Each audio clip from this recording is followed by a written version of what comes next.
getting harder, Stevie, isn't it? Difficult. It was. Listen, we're well beaten today. 1-0 at half time, you always get a chance. You always believe you'll get a chance, and you can, if you score that, then it's game on again. That's what we reminded them at half time. But Matt Curry's been excellent for me for 90 minutes. He's probably kept the score down, if we're absolutely honest. Going through a difficult time. They're going through a difficult time. We've just got to keep going. I've said that to them in there. That's 4 games in the bounce, and the longer it goes like that, it doesn't matter. What type of player, what level you play at. Conference players, particularly nowadays in this era, players are confidence people, and there's a lot of players in there just now that we need to get their chins off their chest and get them believing again. But I've told them it'll turn for them. I genuinely believe that. I'm not just saying that for a camera or saying that for the press. I believe it'll turn for them. I believe they just got to keep working hard. There's only one thing that brings you to it, and that's hard work. Last year I just reminded them there's 2 Premiership teams. I think Bournemouth won 1 and 12 and Burnley won 1 and 9, and both went on to safely keep their Premiership status in the hardest league in the world. So there's nothing to be downhearted about, and there's nothing that's irretrievable in terms of turning this round. Again, all the injuries sorted out were a big part of that. Listen, Mike, that is what it is. I've got what I've got. I mean, I'm looking to make changes, and it's difficult. You're asking kids to come on. Take Robert Jones for instance. The kid's sort of still learning the game. He's just a young player, and he's an amateur player who we're bringing, and that's what we've got in the bench, and we're looking to try and make him better, and make him a better option, and we will do that. We'll try to keep working with him every Tuesday, Thursday, and make that. And I'm only using Robert as an example, and make him, But as what it is, in terms of the limited resources we've got at the club, that it's no use me moaning and groaning about that. It's no use me making that excuse. I would love to have everybody fit that I've got, and Lee Hamilton and Scouse, my two, they're Dunnan and Buchanan. I would like to know how many times Dunnan and Buchanan's not played together this year.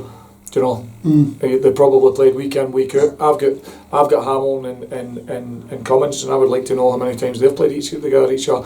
There's the difference. That's one of the fundamental differences. As a result of that, you haven't put square pegs in the round. I'm having to play Conor McManus at centre back today, and Conor McManus is just not a centre back.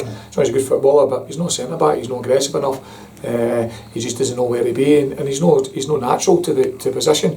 But it is what it is, and people look at that and say, there's Stevie making an excuse again. But might be that's people's perception, but I've got what I've got, and I've got to roll with it. In terms of today, obviously, budgets, the stature of clubs, are there times that, given the results, you've just got to hold your hands up and say Falkirk were the better team? Of course you have, and that's what I said at the start of the interview. We were well beaten today, we're beaten by the better side. I mean, this team went last week and beat Forfar 3-0, and Forfar, are a decent League One side. So there's a wasp in there. And Forfar are a decent League One side, so we played a good side today with a massive budget. In comparison to other teams in this league, with good players, with probably championship players, and a team that, let's not be careful, not be far away from promotion. We're at the absolute other end of that spectrum. But still, people will expect us to get results, and people will add that. Doesn't matter where it was Falkirk, it doesn't matter all these things. People will look at it and say, no, it's now 4 in the bounce, and Stranraer this and Stranraer that. But we'll keep believing. I don't care what people say. I've never bothered about outside influence in my life, and I really want, as a footballer and as a coach and as a manager. I remember saying to one chairman, come back and see me in May, and I'll say the same this year. Come back and see us in May.